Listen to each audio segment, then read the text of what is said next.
Good afternoon. Hi. Hi. Hi. How is everybody doing? Good. Okay. My name is Gil the Grid, and I'm here to speak about and share about what it is that I do and the magic of being, actually. You already received a lot of information, and the brain is like, a bit. So I just want to ask everybody to just stand up for a minute. Just stand up. Yes. Yes. It will look a little bit funny, but it doesn't matter because we're all doing it together. Yes. So what I want you to do is just shake up your shoulder a bit. Shake up your shoulder, make a little even deeper. Hands go to the front. Stomp your feet, stomp your feet, stomp your feet. That was my mic. Don't worry. Stomp your feet, stomp your feet, stomp your feet, stomp your feet, stomp your feet. Jump up, jump up, jump up, jump up, jump up, jump up, jump up. And stand still. Take a deep breath in. And a deep breath out. One more in. And a deep breath out. Last breath in. And park that energy with a smile. Hi. Feel a little bit better already? Yeah. Okay, now you can sit a bit. Yes. So just a little movement by to kind of reset the body and everything. And now we have fresh set of ears and eyes to perceive new information. My name is Gil the Grid. I'm an embodiment teacher, somatic revolutionary, a movement artivist, and a community building. Amenti is the company that I founded, and Amenti is a community-based organization that spreads self-awareness through embodiment, teachings, and neo-mythical art productions.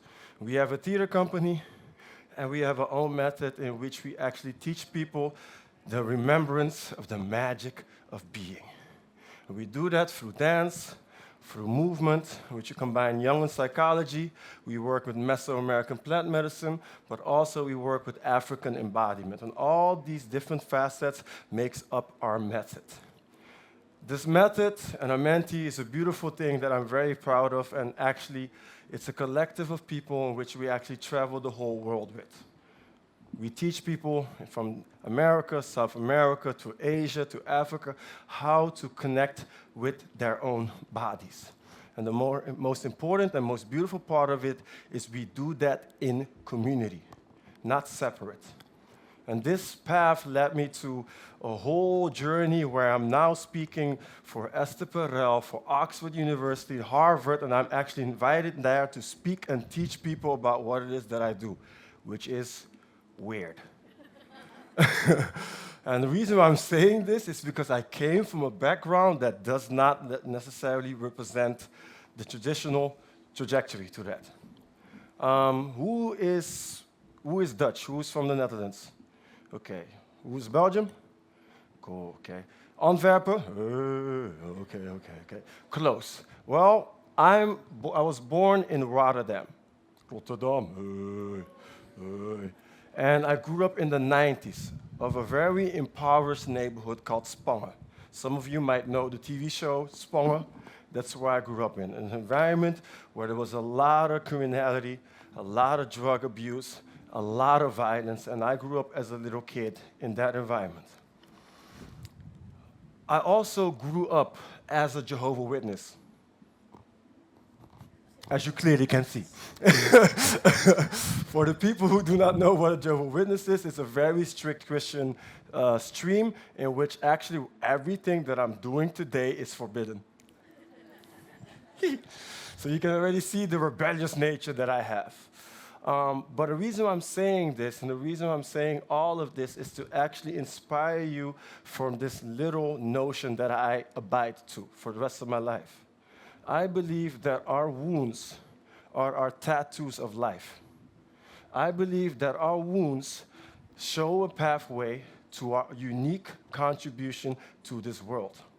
And I will explain that by sharing a little bit of my personal story, so therefore you can actually see that what I'm doing today is not random at all. It all makes sense.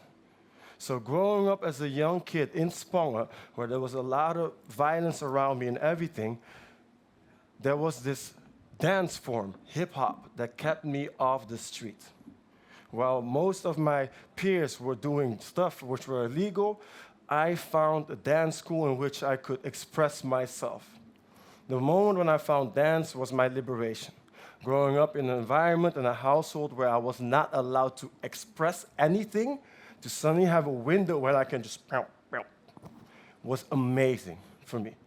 And that connection, that meeting with that art form was something that sparked something in me. See, emotion is energy in motion. And we go through life with a range of emotions. We feel things, we feel things, we feel things.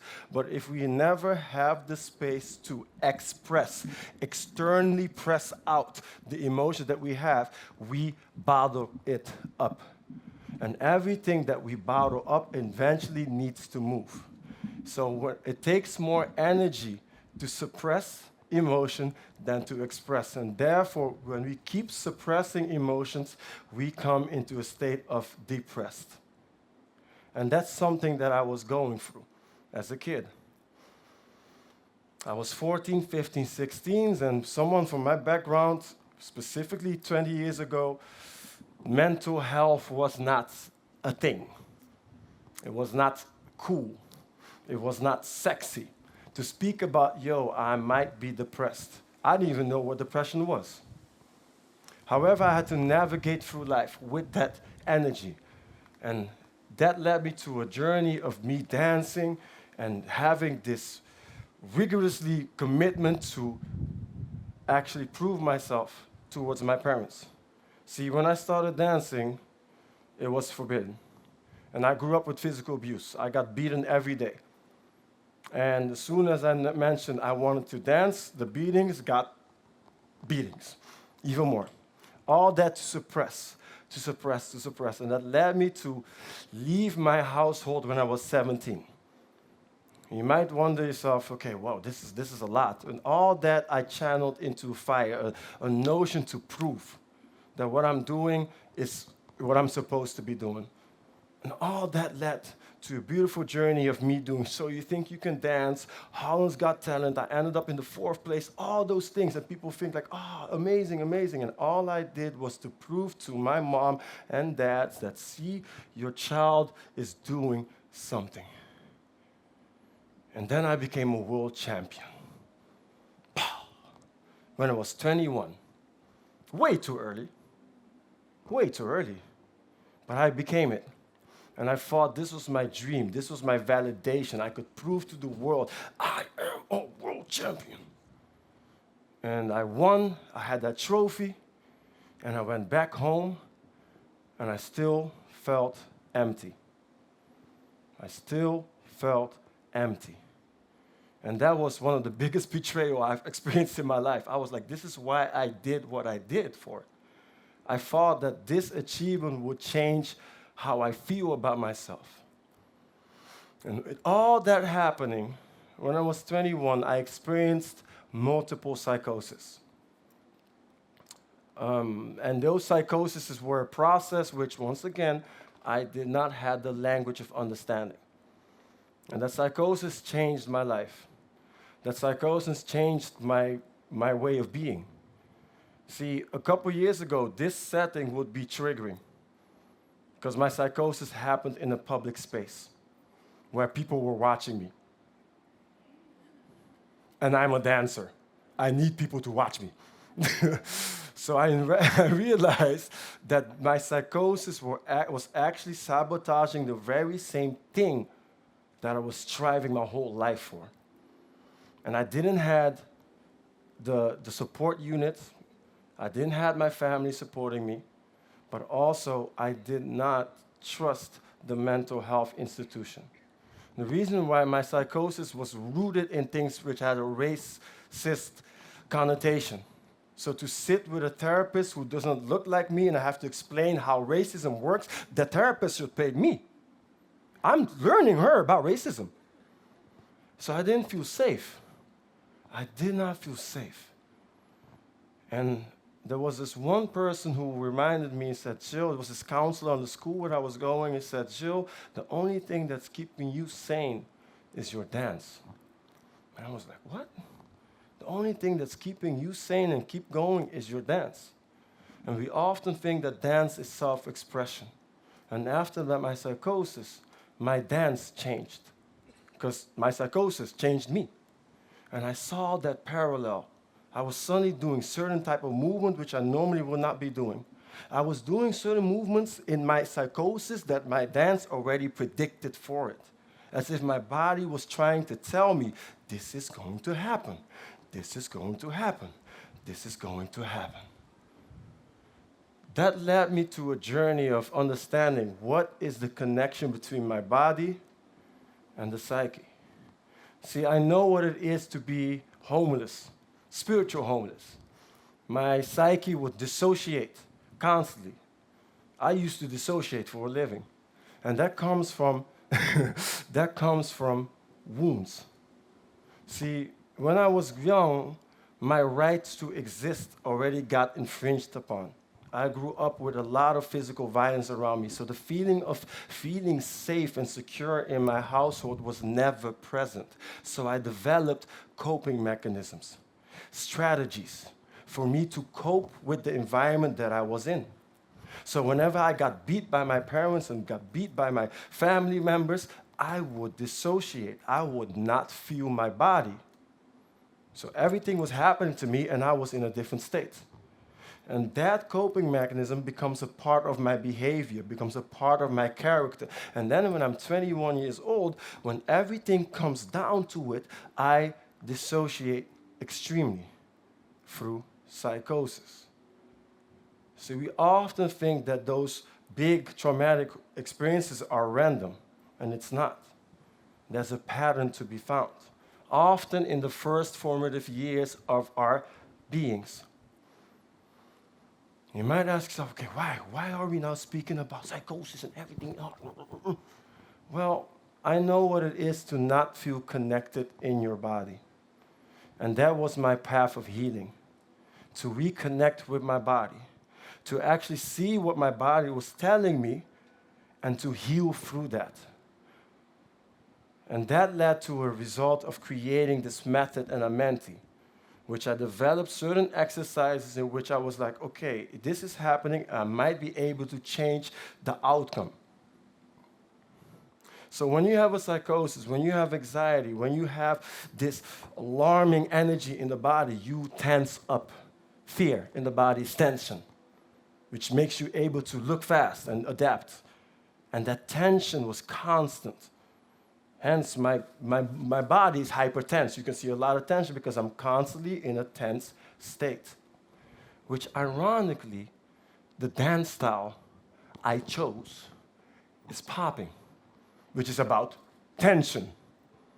So every time my psychosis or I got triggered and the tension came up, this happens. But I also had this awareness because this is what I do. So whenever I tense up, I can also relax. And that sparked a whole poof. And every time I got triggered, that same awareness, sure you're tensing up. And that started to change my relationship to that trigger. And this is the art of rewiring a connection to an experience, and by changing the outcome time and time and time and time. With that method and with that little awareness, I gathered a group of people together. And that group of people became Amenti, in which we dived into different modalities, different exercises, different things in a container. And the beautiful part of it is that in the first time in my life, I saw 10 or 11 people with all different wounds, different baggage, walking up in a space and moving together as one. I never had the experience of, for example, being raped, but seeing someone who had that experience and moving with it and helping that person gave me a better understanding and understanding of what that experience does to people. And from that method, we started to create change. We saw that the group of people started to connect better with each other and relate better with each other. And after 3 years of diving into that, we decided to start teaching that. And that's what we actually are doing right now. We travel the world, gather people from different walks of life, from architects to doctors to footballers to people who are 70, from people who are 18, and they are all moving together as one, which is a concept of hip-hop. You come as you are. You come as you are. And suddenly everybody is equal. You are relating to people from a different experience, but also co-helping them. You'll find out that you're not the only one with wounds. And wounds, aka trauma, which is the Greek word for wound, is something we all carry through different experiences. And that shows up in the body, specifically when we move. Movement is our primary language. Movement is our primary language. This, linguistics, we learn. But I'm able to communicate with someone who I don't even share a simple linguistic connection with. And I can express my whole being through the art of movement. And that's something that we have lost. And dance, movement, or whatever not, are all mediums to communicate. When we dance, we communicate our internal world to the external. And we are able to give words to very complex things. You might ask yourself, okay, See, if I'm 3 years old and I experience trauma, I'm not able to verbalize that experience because the linguistic parts of my brain are not fully developed yet. So I cannot reach it. However, my body remembers it. And sometimes when our bodies have the space and the podium to express itself, our bodies can let ourselves know things as well. And it shows up, specifically how you dance, baby. And you might ask yourself, why do I dance like I dance? And that is also an important language. See, when people walk into our containers, there are things that are prohibiting themselves from expressing themselves. See, for me, I did not trust my body. I did not trust my environment. I was always scanning my environment for safety. So that means I would not take risks with my own body because I don't trust it. You will never see me do a backflip. No. Because I need trust for that. And this is a very important notion. Because when we think about what it is to how we can bring change to the world, we need to look at our own wounds and our unique contribution because inherently we always want to add something to the world that we found missing ourselves. That makes us an experienced expert. See, I know what it means to dissociate, to not be in your body, and therefore my craft today is to help people anchor in their body. I know the pain.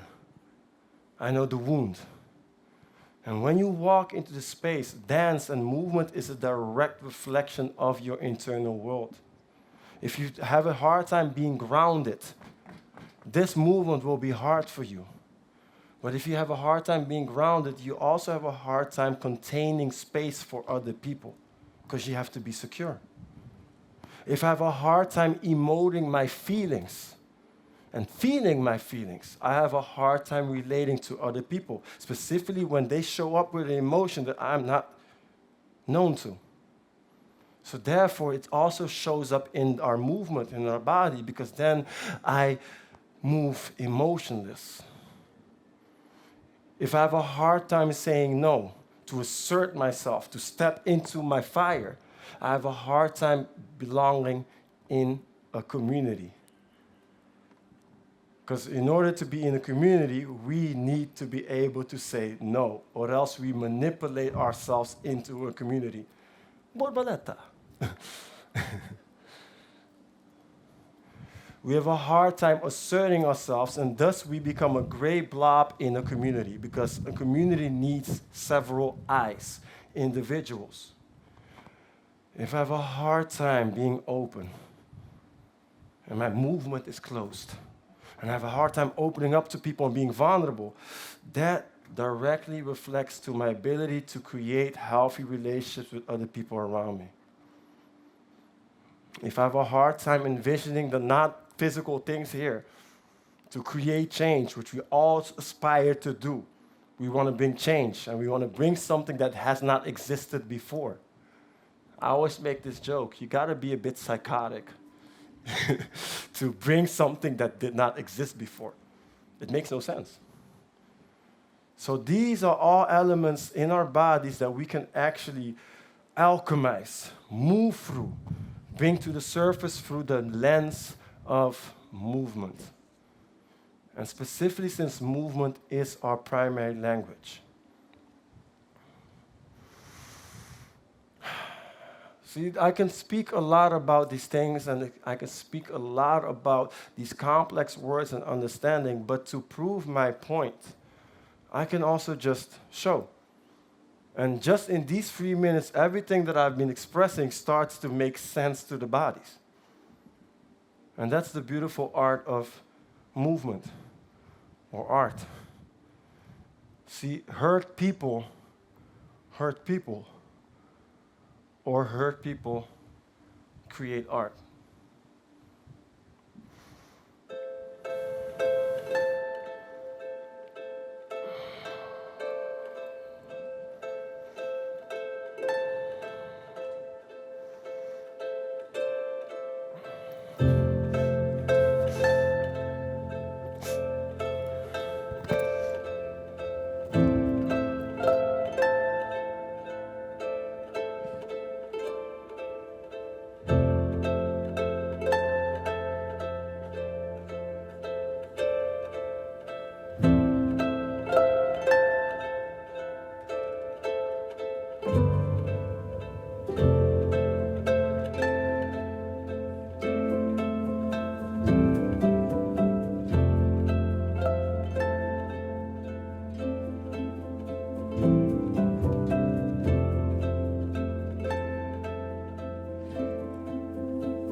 Thank you.